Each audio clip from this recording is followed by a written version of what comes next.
তো আমি অ্যাটলাস বাংলাতে বলবো, অ্যাটলাস বাংলা এখানে যে ইম্পালস মুভটা করতেছে, এটা একটা কমপ্লিট ইম্পালস মুভ।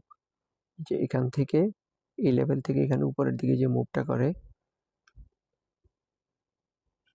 এটা একটা ইম্পালস মুভ। এবং এটা 1 2 3 4 5 করে এটা 5, যে ওই 5 আছে এখানে, যে প্রাথমিক একটা ইম্পালস, এটা এখন সমাপ্তির পর্যায়ে আছে। যে কোনো সময় আমরা অ্যাটলাস বাংলার এখানে ওয়েব 2 যে কারেকশনটা আছে সেটা আমরা হয়তো এখানে দেখতে পাবো। সো যাদের কাছে অ্যাটলাস বাংলা আছে, আপনারা একটা অ্যাটলাস বাংলার প্রফিটটা টেক করতে পারেন। কারণ ওয়েব 2 তে অ্যাটলাস বাংলা আবার এখানে একটা নিচের দিকে কারেকশন হবে।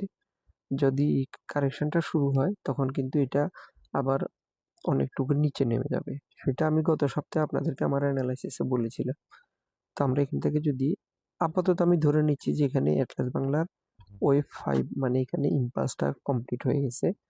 তো এক্ষেত্রে অ্যাটলাস ৬১ টাকা বা ৬২ টাকা পর্যন্ত নিচে নামতে পারে। আর যদি আগামী রবিবারে আমরা হয়তো এখানে আরো একটু উপরে মুভ দেখবো কিছুটা, এরপরে আমরা এই ডাউন মুভটা দেখবো। মোট কথা হচ্ছে অ্যাটলাস বাংলা যতই উপরে উঠুক তাকে এখানে কিন্তু ওয়েব 2 তে আবার নিচে নামতে হবে, এবং অ্যাটলাস বাংলা এখানে ওয়েব 2 তে আরো নিচে আবার নিচে নামবে। সো যাদের কাছে আছে আপনারা অ্যাটলাস বাংলাটা সেল করে, কিছু সেল করে প্রফিট টেক করে নিতে পারেন। তো এটা ছিল